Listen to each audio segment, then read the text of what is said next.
හරි. අයබෝන් පුතේ. එහෙනම් අදත් අපි කතා කරමු ප්‍රතිශත ගාණක්. හරි. පුතේ මේකේ තියෙන්නේ අර එදා අපි කතා කරුවා වගේම වරිපණම් බදු සහ වෙනත් බදු මුදල් ආශ්‍රිත තියෙන දෙයක් සහ අවසානයේ තියෙන කොටස් වෙනදපොළ සහිත ගැටලුවක්. එහෙනම් බලමු මේ ටික හදන්නේ කොහොමද කියලා. පුතේ මේකේ පළවෙනියට තියෙනවා පොඩි නිකන් බැනර් එකක් වගේ ගහලා තියෙනවා එක්තරා නගර සභාවක් සඳහා නිවාස සඳහා ඒවායේ වාර්ෂික තක්සේරු වටිනාකමින් 112ක වරිපණම් බදු මුදලක් වාර්ෂිකව අය කරයි. හරි. එහෙනම් අපිට රෝමිලක්ෂණ අංක 1 කියනවා කමල් සතු නිවසේ වාර්ෂික තක්සේරු වටිනාකම රුපියල් 15000කි. කමල් ගාව නිවසක් තියනවලු එයාගේ නිවසේ අවුරුද්දක වටිනාකම කියන්නේ රජයේ විසින් දෙන වටිනාකම රුපියල් 15000ක්ලු. හරි. ඔහු ගෙවී යුතු වාර්ෂික වරිපණම් බදු මුදල කොපමණද කියලා අහනවා. හරි. ඉතින් එන හරිම සරලයි එදා මම කිව්වා. එහෙනම් අපි අදත් බලමු කොහොමද මේක හදන්නේ කියලා. මේකේ තියෙනවා වාර්ෂික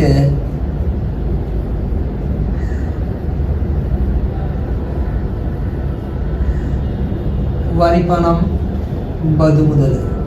උදේ කොහොමද වාර්ෂික වරිපණම් බදු මුදල හොයන්නේ? ඒක සමානයි නිවසක තක්සේරු වටිනාකම වැඩි කරන පුතේ වරිපණම් බදු ප්‍රතිශතයෙන්. එහෙනම් අපිට නම් මෙයාගේ නිවසක තක්සේරු වටිනාකම රුපියල් 15000යිලු. එහෙනම් පුතේ මේ 15000 අපි වැඩි කරනවා වරිපණම් බදු ප්‍රතිශතයෙන්. ඒකවල කියනවා වසරකට ගන්නවල 112ක්. එහෙනම් 112න් වැඩි කරනවා. හැබැයි පුතේ මේක ප්‍රතිශතයක්. අපිට ප්‍රතිශතයක් තියාගෙන ගාන සුළු කරන්න බෑ.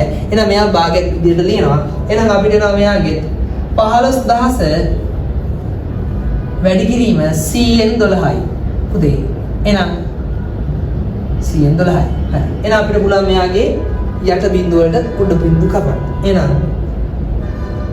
එහෙනම් පුතේ මෙයාගේ යට බෝලයකට උඩ බෝලයක් කැපෙනවා. යට බෝලයකට උඩ බෝලයක් කැපෙනවා. හරි. එහෙනම් දැන් අපිට තියෙන්නේ 150 වැඩි කරන්නලු 12න්. පුතේ. එහෙනම් මම මුලින්ම මේ 15 12න් වැඩි කරනවා. මට බෝලයක් තියෙනවා මම ඒක අමතක කරලා දානවා. හැබැයි අමතක වෙයිම කියන බයට මම වේල 5ක දානවා. හරි. එහෙනම් 15 වරක් 12. පුතේ 15 වරක් 12 එකපාර ගන්න බැරි නම් මම මුලින් ගන්නවා 15 වරක් 10. පුතේ 15 වරක් 10 කීයද? අන්න හරි 150යි. 15 දෙකක් කීයද? 15 දෙකක් 30යි. පුතේ එහෙනම් 150යි 30යි. 150යි 30යි කීයද? 180යි. එහෙනම් අපිට ලියන්න පුළුවන් 180යි. එහෙනම් පුතේ වසරකට බදු මුදල වෙන්නේ කීයද? රුපියල් 1800යි. හරි. ඊළඟට පුතේ අපිට කියනවා කමල් තම නිවස මාසික කුලිය රුපියල් 9000 බැගින් වර්ෂයකට කුලියටදී මුළු කුලිය මුදල එකවර ලබා ගනී. පුතේ ඒ කියන්නේ මාසික රුපියල් 9000 ගාණි කුලියට දෙනවලු අවුරුද්දකට. එහෙම දීලා මුළු කුලිය මුදල එකවර ලබා ගන්නවලු. ඒ කියන්නේ පුතේ අවුරුද්දටම හම්බෙන ගාණ එකපාර ගන්නවා. හරි. නිවසේ වාර්ෂික වරිපණම් බදු මුදල ගෙවා නිවසේ නඩත්තු කටයුතු සඳහා රුපියල් 8200ක් වියදම් කළ පසු කමල්ට ඉතිරි වන මුදල හොයන්නලු. ඉතින් කමල්ට මුදල ඉතිරි වෙන්න කමල්ට මුලින්ම ගාණක් හම්බෙන්න ඕන. එහෙනම් අපි මුලින්ම බලමු මෙයා මේ නිවාස කුලියට දීලා කීයක් හොයනවද? එහෙනම් මම මුලින්ම ගන්නවා මෙයාගේ ආදායම පුතේ. එහෙනම් රෝවිලක් අංක 2. එහෙනම් ආදායම ඉතින් පුතේ මෙයා කිව්වා මාසෙකට රුපියල් 9000කට දෙන්න කුලියට. එහෙනම් මාසෙට මෙයාට 9000ක් අතරිනවා. ඒ වගේ අවුරුද්දකට එකපාර ගන්නවලු. පුතේ එහෙනම් 9000 වැඩි කරනවා මාස 12න්. අවුරුද්දට මාස 12යි. එහෙනම් 9000 වැඩි කරනවා පුතේ මම 12න්. හරි. එහෙනම් මට කියන්න 9 වරක් 12. පුතේ 9 වරක් 12 කීයද? වැඩි එකපාර බැලුවා 9 වරක් 2. 9 වරක් 2 18යි. 8යි එකක් ඉතුරුයි. 9 වරක් 1 9යි ඉතුරු එකයි 10යි. එහෙනම් අපිට එනවා 108යි. හැබැයි පුතේ බිංදු 3ක් තියෙනවා. දැක්කද අමතකම වෙයි කියන නිසා මම දැන් දානවා. එහෙනම් අපිට එනවා රුපියල් කීයක්ද පුතේ? 1,08,000ක් මෙයාට හම්බෙනවා. පුතේ එහෙනම් දැම්මම හොයනවා මෙයාගේ වියදම් මොනවද කියලා. හරි. එහෙනම් මම ලියනවා එහෙනම් මෙයාගේ වියදම්. පුතා මෙයාගේ වියදම් මොනවද? එකක් තමයි වරිපණම් බදු මුදල. වරිපණම් බදු මුදල මෙයා කීයක් ගෙවනවද? 1800ක්. එහෙනම් මම යාගේ 1800 වියදමක් විදියට ගන්නවා. ඊට පස්සේ අපිට කියනවා නිවසේ නඩත්තු කටයුතු. පුතේ ඒ කියන්නේ නිවස කාලය පාවිච්චි කරන සමහරකට එක එක රිපෙයාර් වෙනවා නේද? මොන හරි තීන්ත ගන්න මොන හරි නඩත්තු දේවල් දෙනවනේ. ඒ නඩත්තු කටයුතු සඳහා රුපියල් 8200කුත් වියදම් කරනවලු. එහෙනම් මෙයා 8200කුත් වියදම් කරනවා පුතා. එහෙනම් 8200. එහෙනම් 1800 8200. එහෙම ගන්න බැරි නම් මුලින්ම 1000යි 8000යි 9000යි 800යි 200යි 1000යි. එහෙනම් පුතේ 9000යි අර ආව 1000යි රුපියල් ඔක්කොම කීයද? රුපියල් 10000ක් වියදම් කරනවා. හරි. දැන් අපෙන් අහන්නේ මේ ඔක්කොම වියදම් කළ පසු කමල්ට ඉතිරි වෙන මුදල. එහෙනම් පුතේ 1,80,000ක් හොයන මිනිස්සේ 10000ක් වියදම් කරනවා. එහෙනම් මෙයාට ඉතිරි මුදල පුතේ එහෙනම් ඉතිරි මුදල හොයන්නේ මෙයාගේ ආදායමෙන් අපි අඩු කරනවා මෙයාගේ වියදම. එහෙනම් පුතේ ඉතිරි මුදල සමානයි මෙයාගේ ආදායම රුපියල් 1,80,000යි. ඔය 1,80,000න් අපි අඩු කරනවා පුතේ 10,000ක්. පුතේ එහෙනම් මට කියන්න 1,80,000න් 10,000ක් අඩු කරොත් කීයද? හරිම ලේසියි. කීයද පුතේ එහෙනම් රුපියල් 98,000යි. හරි. එහෙනම් අපිට එනවා මෙයාගේ ඉතිරි මුදල රුපියල් 98,000ක් කියන. හරි.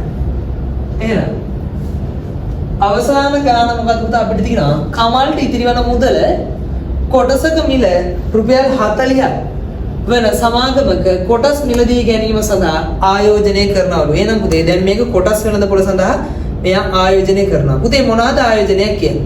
පුතේ ආයෝජනයක් කියන්නේ ආපසු ලාභ ලැබීමේ අරමුණින්, ඒ කියන්නේ අනාගතේ ලාභ ලැබීමේ අරමුණින් යම්කිසි වේදමක් කරනවා නම් අන්න ඒවා මොනවද? ආයෝජනයක් කියලා කියනවා. ඒ කියන්නේ පුතා අපි පස්සේ කාලෙක අපිට මොන හරි ලාභයක් ලැබෙනවා කියලා හිතලා වේදම් කරන්නේ. අන්න පට්ට. පුතේ එහෙනම් ඒකට කියනවා ආයෝජනයක්. හරි. එහෙනම් වර්ෂයක් අවසානයේදී ඔහුට රුපියල් 7,350ක ලාභාංශ ආදායමක්. පුතේ අපි කොටස් වෙනද පොලක කොටස් මිලදී ගත්තට පස්සේ මේ කොටස් වලට ගෙවනවා ඒගොල්ලෝ යම්කිසි ලාභාංශයක්. ඒතර මේ ගෙවු මුළු ලාභාංශ මුදල අපිට කියනවා 7,350ක්. සමාගම කොටසක් සඳහා වාර්ෂිකව ගෙවනු ලබන ලාභාංශ මුදල කොපමණද? පුතේ එහෙනම් ඒක හොයන්න මුලින්ම අපි දැනගන්න ඕනේ මෙයා ගත්ත කොටස් ගාන තේරුණාද? පුතේ මේ කොටස් ගාන දැනගන්න නම් මෙයා ආයෝජනය කරපු මුදල තියෙනයි මේ ඉතිරි වෙච්ච මුදල තමයි මේගොල්ලෝ මොකද කරන්නේ? මේ ඉතිරි වෙච්ච මුදල තමයි මේගොල්ලෝ මේකට ආයෝජනය කරන්නේ. එහෙනම් පුතේ මේගොල්ලෝ ඉතුරුනා 98,000ක්. එහෙනම් මේ 98,000 කොටසක් රුපියල් 40 ගාන වෙන කොටස් මිලදී ගන්න ආයෝජනය කරනවා. එහෙනම් මම මෙයාගේ ගන්නවා පුතා. මුලින්ම කොටස් ගාන හොයන්න. එහෙනම් මට ලියන්න පුළුවන් කොටස් ගණන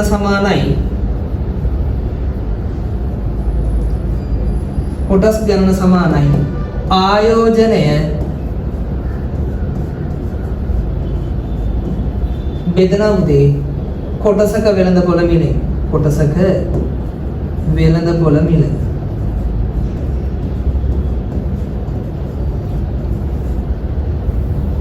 එහෙනම් අපිට එනවා මෙයා ආයෝජනය කරේ රුපියල් 98,000ක්. එහෙනම් මේ 98,000 බෙදන උදා කොටසක වෙළඳපොළ මිල රුපියල් 40 ගානේ තමයි කොටසක් ගත්තා කිව්වේ. එහෙනම් මෙයා බෙදනවා 40. එහෙනම් පුතේ අපිට පුළුවන් යට බිඳුවකට උඩ බිඳුවක් කපන්න. එහෙනම් 4ට 4 1යි 9ට 4 ඒවා 2යි 4ක් 2 8යි එකක් ඉදිරිය. එහෙනම් හොර ගෙඩිය වගේ පුතේ මෙයා මෙතනට පයින්න. එහෙනම් 18ට 4 4 ඒවා 4යි 4 ඒවා 4ක් 16යි කීයක් ඉතුරුද? 2ක් ඉතුරු. එහෙනම් පුතේ ඒ ඉතුරු දෙක පයින්නවා මෙන්න මෙතනට. එහෙනම් 20ට පුතේ 20ට 4 ඒවා 5යි. එහෙනම් අපිට පුළුවන් මේ බෝලෙට බෝලියයි. එහෙනම් අපිට එනවා පුතා එක කොටසක මිල කීයද? කොටස් ගාන කීයද? සමාන කොටස් ගාන කීයද? කොටස් පුතා 2450ක් ගන්නවාලු. තේරුණාද? හරි. දැන් එන කොටස් ගාන ගත්තා. හැබැයි අපෙන් අහන්නේ කොටස් ගානද? පුතේ අපෙන් මේ ගානේ අහන්නේ සමාගම මෙන්න මෙච්චරක මුදලක් ලාභාංශ විදිහට ගෙවනවා නම් මේ සමාගමේ කොටසක් සඳහා වාර්ෂිකව ගෙවනු ලබන ලාභාංශ මුදල. එහෙනම් පුතා අපිට හොයන්න පුළුවන් මෙන්න මෙහෙම. පුතේ එහෙනම් ලාභාංශය කියන්නේ මෙයාට හම්බෙන සම්පූර්ණ ලාභාංශය සමාන වෙනවා පුතා මෙයාගේ කොටස් ගාන වැඩි කිරීම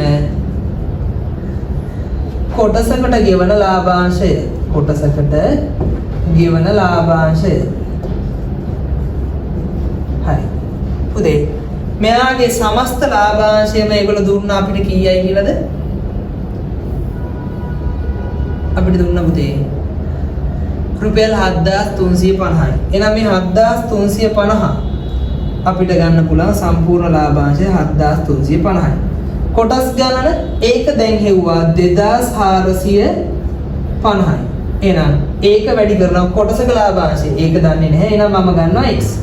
පුතේ නා x තනි කරන්නයි තියෙන්නේ. එහෙනම් x තනි කරොත් අපිට එනවා වැඩි කිරීම 2450 පැත්තට ගියොත් බෙදීම 2450යි. එහෙනම් 7350 බෙදීම 2450යි.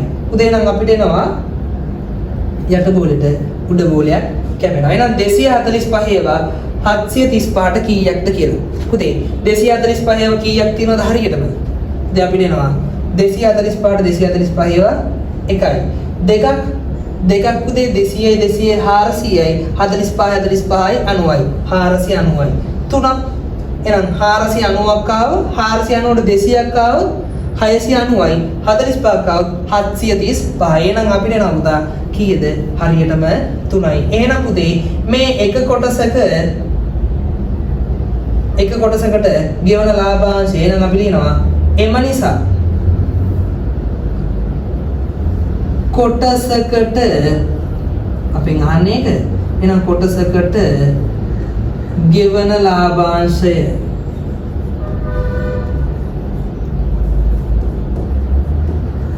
කීයද පුතේ? එහෙනම් අපිට නෝ එක කොටසකට ගෙවන ලාභාංශය රුපියල් 3යි. තේරුණාද? හරි. එහෙනම් අදට මෙතනින් අවසానයි. අයබෝන්.